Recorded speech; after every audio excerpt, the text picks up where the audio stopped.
Walt Disney's The Love Bug.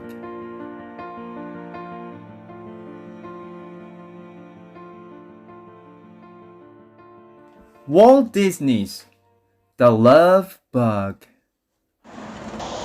Jim was a race car driver.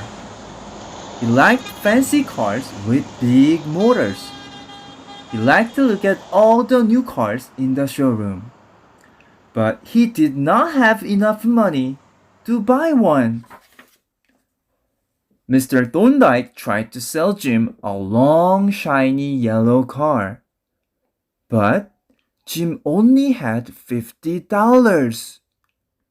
It was not enough to buy any car, not even the little white one that looked so out of place in the showroom.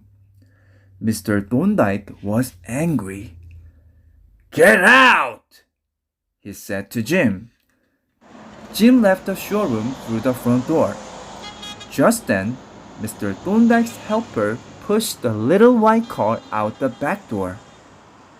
When Jim got on the cable car, the white car followed behind all the way home. And no one was driving it. "What am I going to do for a racing car?" Jim said to his friend Tennessee when he got home. "Why don't you borrow one?" "I never win a race, so no one wants to lend me even a little one," said Jim as he slumped in a chair.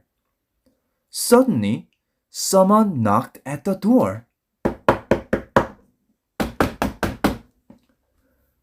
Jim went to see who was there. It was a policeman. He pointed to the little white car. "Is that your car?" he asked Jim. "No," said Jim. "But I saw it in the showroom earlier." "I'm afraid you will have to come with me." "But I didn't steal it," cried Jim. "You can explain that to the owner," said the policeman. Jim and his friend went to the showroom with the policeman. The little white car was hitched to the police tow truck. It went to the showroom too. In the back of the showroom, they saw a young woman. She was working on the engine of a fancy red car.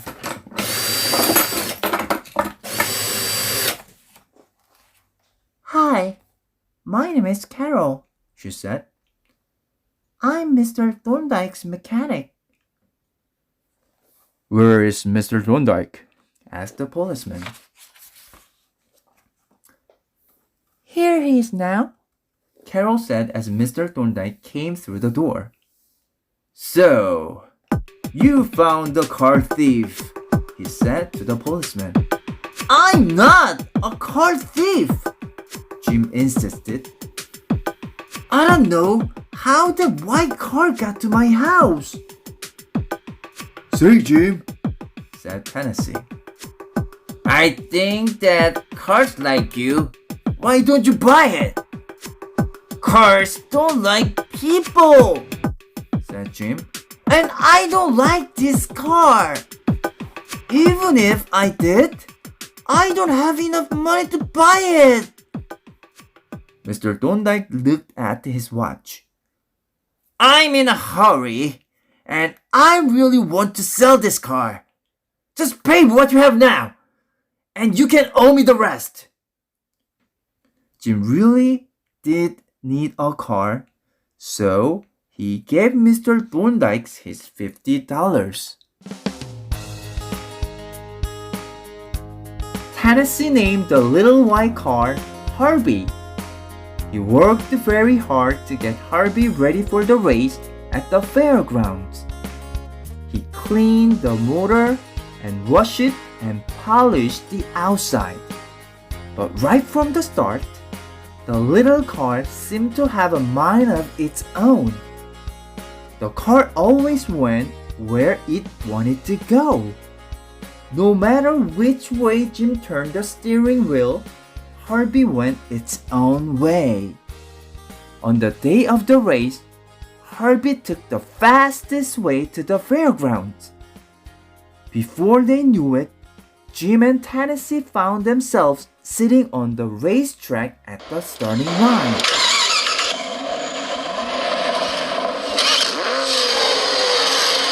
The flag went up, the race started. Harvey passed the car after car. Soon, there was only one car left. It was the red car driven by Mr. Thorndyke. With a sudden burst of speed, Harvey passed the red car. Harvey was the first to cross the finish line. He won! Everyone was cheering. Mr. Thorndyke wasn't cheering. He was very angry. I will get even! He shouted. Mr. Thorndyke was not a very good loser. Harvey became famous in the next few months. He won every race that Jim entered, and he set new speed records too. Mr. Thorndyke began to think he was having eye trouble. He kept seeing a small white car whiz by him. One day, Mr. Thorndyke was talking to Carol. "That rotten little car is driving me buggy," he said. "Why do you keep blaming the car?" said Carol. "Maybe Jim is a better driver." "Impossible! It must be the car!" he shouted. "I must do something." The day before Riverside race, Tennessee cleaned and polished the little car. He worked all day. There was nothing more he could do. Harvey was in perfect shape. That night, Tennessee heard a knock at the door. When he opened it, he saw Mr. Thorndyke. "I came to have a close look at your fine little car," he said. "I thought you didn't like Harvey," said Tennessee. "He has been beating you in a lot of races." Mr. Thorndyke laughed. "I can be a good sport, can I?" "Well, let's have some hot chocolate then. I was just going to make some." "Fine," said Mr. Thorndyke. Tennessee went into the kitchen.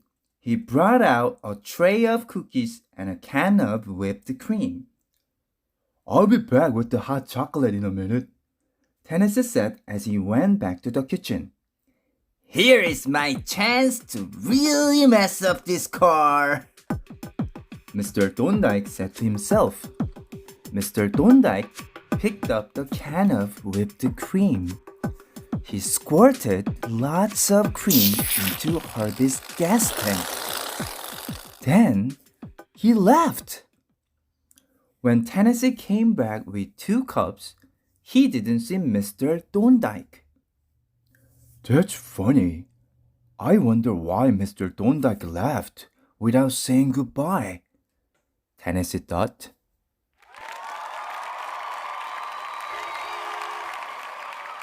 The next day, Jim and Harvey were at the track, ready for the big race. People were cheering. The race began. Harvey quickly passed Mr. Thorndyke's red car. Then he moved far out in front. It looked as though Harvey would win easily. But then the little car puffed. Jim sat up tensely. Harvey was beginning to sputter and slow down. Suddenly, the little car flipped over on its back with a groan. A few gooey, white bubbles came out of its tailpipe. Mr. Thorndyke laughed and laughed. He roared to the finish line and won the race. "Ladies and gentlemen," he said, "I think we have seen the last of Jim and his trick car."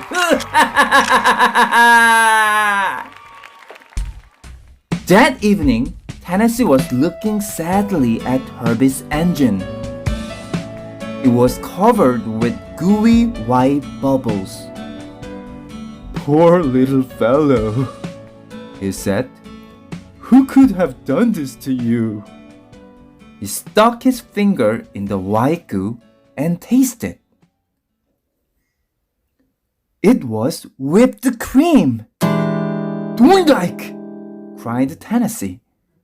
"I should never have left him alone with you, Harvey." "Hi," said familiar voice. Tennessee looked up and saw Carol. "I don't work for Mr. Thorndyke anymore. She said. I found out what he did to Jim's car." "You are a mechanic," said Tennessee. "Can you help us? Harvey needs special love and attention. He's a love bug." Carol agreed to work on the little car. An hour later, she finished. "The love bug is in fine shape now," she said with a smile. "Harvey and I want to thank you," said Tennessee happily. The little car made happy whirling sound.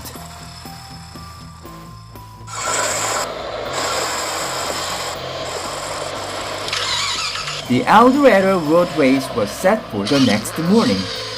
Carol and Tennessee were going to ride in the race with Jim. They drove to the starting line, wait for the green flag to go up. The green flag was up. It fell. The race started with the roar of engines. How the crowd cheered!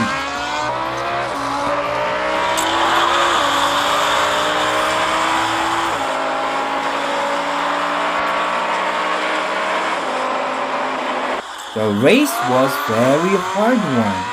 The cars had to drive over a twisting mountain road. Harvey seemed happy as he raced along just in front of Mr. Thorndyke's car. As Harvey drove around a sharp curve, Mr. Thorndyke tried to bump him off the road. On the next curve, Mr. Thorndyke tried again and again. But Harvey always held on and ran faster. Then Mr. Thorndyke came up from behind and bumped Harvey very hard. Harvey was thrown off the road and into a tree. "Now, what do we do?" asked Jim. But suddenly, Harvey gave a big heave and dropped out of the tree with a crash. Then the little car raced wildly up the hill and back to the road.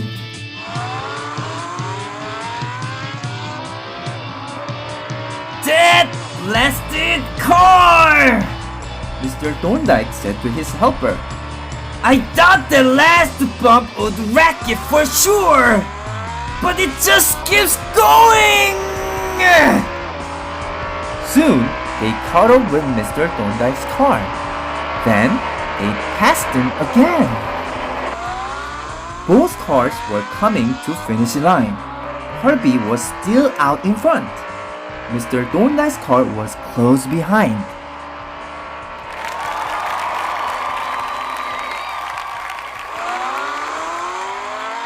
Suddenly, Jim heard a ripping noise. It was coming from above. "There's a crack in Harvey's roof," shouted Carol. Then Jim heard a strange snapping sound. It was coming from below. There is a crack in Harvey's floorboard, shouted Tennessee.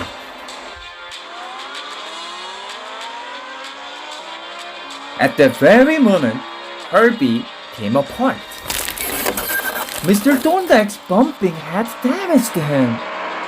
His front half broke away from his back half. Tennessee was left with the engine in the back, and Jim and Carol were left with the steering wheel. Mr. Thorndyke laughed. Too bad! He shouted as he passed Jim.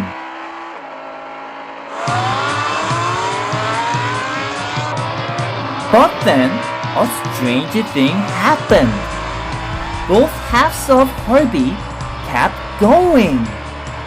Mr. Thorndyke passed Jim, who was in the front of Herbie. Tennessee, in the back half, passed Mr. Thorndyke. Then, they crossed the finish line. Harvey was the winner. In fact, he took first and third place in the same race. After the race, the cheering were over. Tennessee welded Herbie back together again. Herbie won many more races for Jim. Mr. Thorndyke gave up racing. He knew that the love bug was just too much for him.